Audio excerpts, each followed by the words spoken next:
Clameur, c'est un réseau social sonore et géolocalisé qui va en quelque sorte vous permettre d'associer un son à un lieu à travers une carte sonore collaborative. En quelque sorte, ça va un petit peu transformer le territoire en support de diffusion, un réseau social. Ce contexte-là, on pense que c'est intéressant pour différentes raisons. La première, c'est parce qu'on trouve que c'est vecteur de personnification et d'émotion. On passe beaucoup plus d'intention à travers la voix, à travers un message sonore qu'on peut le faire à travers un message textuel. On trouve que ça a beaucoup d'intérêt aussi au niveau de la mobilité connectée. C'est-à-dire que de plus en plus de gens vont consulter leur réseau social en situation de mobilité à travers leur smartphone en se baladant dans la ville. Et on trouve que le son, dans ce cadre-là, va permettre d'avoir d'abord un accès à une information qui est très localisée. L'idée d'avoir une carte comme un support de diffusion, c'est vraiment d'avoir des informations très localisées, donc très contextualisées.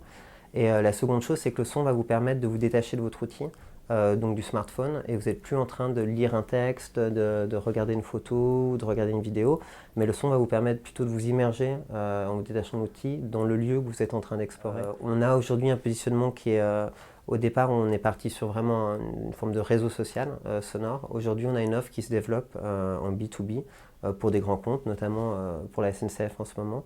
Et l'idée, c'est pour nous de proposer à travers ce média une série de services destinés à des comptes de ce type-là autour de la notion d'histoire sonore, de mémoire sonore des lieux ou de balade sonore. Alors ça peut être relativement varié.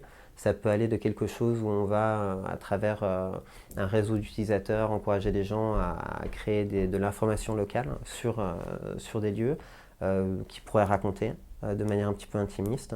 Ça peut être quelque chose qui va être plutôt très éditorialisé, avec un contenu qu'on va produire, un contenu sonore qu'on va produire, qui peut être de type e-tourisme, très informatif, très éditorialisé, et qui va un petit peu raconter l'histoire d'un lieu, disons plus sous un axe touristique.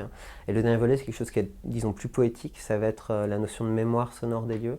Donc ça va être par exemple être en mesure d'écouter le discours de Martin Luther King, I Have a Dream, à l'endroit où il l'a donné. Et donc l'idée, c'est de faire aussi patrimoine à travers le son sur des lieux. C'est très très large. La Smart City, je pense que c'est, pour un petit peu rebondir sur les thématiques que nous on a, je pense qu'il y a plusieurs choses qui sont importantes. Il y a vraiment la notion d'arriver à avoir du contenu qui soit finalement très contextualisé. C'est-à-dire, quand on pense Smart City, on pense, moi les premières idées qui me viennent, c'est notamment le big data, l'information locale, la participation du public à travers des outils sociaux comme le nôtre, mais il y en a quantité.